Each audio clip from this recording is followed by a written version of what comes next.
Ok, donc salut à toi, j'espère que tu vas bien aujourd'hui. Une vidéo un peu spéciale qu'on m'avait demandé il y a de ça 3 semaines en commentaire, c'était est-ce que tu peux refaire l'interface de la PS5? On m'avait envoyé une vidéo avec ça, donc c'était cette vidéo, et c'est exactement le modèle que j'ai utilisé pour m'en inspirer. Donc comme tu peux voir, j'ai l'interface ici qui fonctionne plutôt bien. Le seul souci, c'est juste que les jeux, entre guillemets, parce que ça c'est de base une sorte de carrousel, les jeux disparaissent ici, et vu que c'est fait avec un peu de JS, je ne sais pas franchement comment modifier ça, mais à part ça, tout fonctionne parfaitement. Donc tu peux voir que tout fonctionne bien, et dans les prochaines vidéos, je vais te montrer comment la faire vraiment de A à Z. Donc je pense que ça va prendre quelques épisodes, vu que c'est assez long, et voilà. Donc, cette vidéo, je vais juste te parler un peu de comment je l'ai fait, et je vais te parler également de, du code, etc. pour un peu mieux que tu comprennes, et dans la prochaine vidéo, on refera uniquement la maquette. Voilà, je te dirai pas, on fait ça parce que ça va nous servir à ça plus tard. On va vraiment essayer de faire la maquette, et là, je vais vraiment essayer de t'expliquer comment la maquette, je l'ai pensée et comment elle fonctionne en fait. Donc concrètement, c'est pas compliqué en fait. Déjà, la maquette, elle est un peu responsive, mais pas trop. Pourquoi ? Tu vois que là, jusqu'à là, ça fonctionne, mais quand tu passes en mode téléphone, ça fonctionne plus, puisque de toute façon, une PS5, donc une interface de PS5, ce n'est pas responsive de base. Une interface de PS5, c'est fait pour être sur une télé, un format 16/9, c'est pas fait pour être sur un téléphone. Donc voilà, je me suis pas pris la tête pour faire le responsive à ce niveau-là. Ensuite, donc déjà, l'interface, elle fait uniquement la taille du viewport, donc la taille de l'écran. À aucun moment tu peux scroll dans l'interface, ou tu peux peut-être scroll sur différents menus, mais je pense pas que sur les jeux, en tout cas j'en ai pas vu ici, que tu puisses scroll directement vers la suite, enfin vers le bas. Donc c'est pour ça que j'ai pas fait de scroll. Ensuite, elle se compose de plusieurs blocs. Donc comme tu peux voir, tu as la partie qui est en haut, le header, et tu as le carrousel. Le carrousel qui est tout en bas, enfin qui prend toute la page ici. Si on enlève le header, ça prend en limite toute la page. Et en fait, qu'est-ce que c'est tout simplement? Tu peux voir que chaque case est représentée par une classe. Et en fait, à chaque fois que tu vas cliquer sur une image, ça va attribuer une classe correspondante à celle-ci. Donc par exemple, tu peux voir que le selected, c'est dirt ici. Et si je clique sur le prochain jeu ici, tu peux voir que là, il a la classe next. Donc si je clique, tu peux voir que c'est lui qui va passer du coup en selected. Et en fait, c'est grâce à ça qu'on va pouvoir gérer le fait que la case devienne plus grosse quand ça passe en mode selected, et quand ça passe en mode par exemple preview next, ça se décale de X pixels vers la gauche ou vers la droite. Et c'est grâce à toutes ces classes en fait qui changent qu'on va pouvoir tout simplement gérer ce carrousel, et que ça va agrandir en fait. Quand ça passe en mode selected, ça grossit le carré. Également, tu peux voir en fait que, attends, je vais essayer de bien me placer. Je vais mettre ça assez en petit. Tu peux voir que en fait chaque case, par exemple le selected, ce n'est pas uniquement l'image. En fait, c'est l'image qui comporte c'est un bloc entier en fait qui comporte les informations à l'intérieur. Donc dirt, le logo, le titre, le bouton, et tout simplement la cover du jeu avec les trophées qui sont en dessous, comme tu peux voir ici. Donc en fait, c'est un bloc complet qu'on va venir déplacer et qu'on va venir cacher en fait. Si tu as la classe selected, tu vas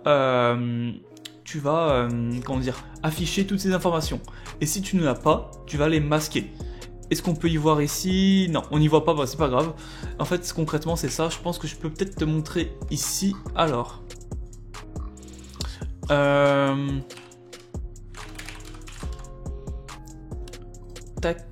voilà. Tout simplement, si la div, elle ne comporte pas la classe selected, tout simplement, game info, c'est tout ce qui est là. Tout ce qui est là, c'est des game info, j'ai appelé ça. Et c'est en display none en fait. Tu ne montres pas tout ce qui n'est pas dans la classe selected. Et la classe selected, évidemment, c'est la classe qu'on a sélectionnée. Donc voilà. Et en fait, tu peux voir qu'à chaque fois, c'est un bloc complet qu'on va venir déplacer et afficher son contenu à l'intérieur. Donc là, je vais venir déplacer ce bloc-là. Tu peux voir que... Oula, tac. Tu peux voir que ce bloc-là fait tout ça. Ça, c'est pas très optimisé, mais voilà. Tu peux voir qu'il fait tout ça, et donc quand je viens cliquer ici, et tout simplement, on affiche tout le contenu qui est à l'intérieur. Alors, pourquoi j'ai dit que c'était pas très optimisé? Parce que je sais qu'il doit y avoir il doit y avoir énormément de moyens de faire ça, tout simplement. À mon avis, tu peux très bien, avec du JS, mettre des sortes d'ID à des éléments et de dire que si par exemple tu cliques sur tel bloc qui comporte tel ID, bon, on va afficher telle information à l'écran. Et ça, c'est juste que vu que je suis pas extrêmement bon en JS, j'ai fait vraiment avec ce que je trouvais sur internet et j'ai essayé de bricoler un peu pour que ça fonctionne. Et ça fonctionne, mais c'est clairement pas la façon la plus optimisée de faire ça. Clairement, je préfère le dire, mais ça fonctionne. Et quoi qu'il en soit, ce n'est pas une interface pour être commercialisé ou pour un client ou quoi que ce soit. Le but, c'était de reproduire quelque chose qui fonctionne plus ou moins, qui est plus ou moins utilisable, et franchement je suis assez satisfait du résultat. Donc pareil pour le fond d'écran, tu peux voir que normalement quand on change le fond d'écran, tu peux voir qu'ici, alors attends, il y a une sorte de fade un peu, où le fond d'écran vient être remplacé par un autre, alors que là ça le fait brutalement en fait.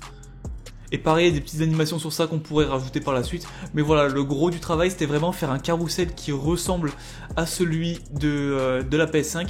Donc concrètement, je pense que je serais capable de faire un carrousel qui est plus grand, qui disparaît pas ici. Parce qu'en fait, comme tu peux voir, à cause du JS, il met une classe HideRight et le problème c'est que HideRight, ça automatiquement ça masque. Et le problème c'est que ça masque, mais pas que.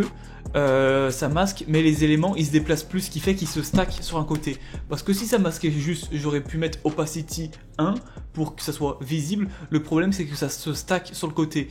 Donc j'ai essayé de dire par exemple aussi également en CSS que par exemple si c'était le child numéro 1 de HideRight, t'allais te stacker ici, mais si c'était le numéro 2, t'allais te stacker plus loin, et si c'était le numéro 3, t'allais te stacker plus loin, mais ça ne fonctionne pas. J'ai essayé vraiment plusieurs techniques, ça ne fonctionnait pas, du coup je suis revenu à la technique de base, qui était le carrousel qui fait disparaître au bout d'un moment les éléments. À mon avis, si tu trouves un autre carrousel sur internet, tu peux tout à fait l'adapter. En fait, il faut tout simplement que ton carrousel n'ait pas de photos qui disparaissent comme ça au bout d'un moment, et je pense que tu peux tout à fait l'adapter. Le but c'est juste de rapetissir les images, de les arrondir et de dire que ton image principale va grossir, et franchement c'est très simple à faire. Donc voilà à peu près comment j'ai fait l'interface de la PS5. Je vais faire une vidéo où je vais expliquer tout de A à Z comment j'ai fait. Ça sur peut-être 2 ou 3 épisodes parce que ça va être assez long, mais voilà, je pense t'avoir dit à peu près tout.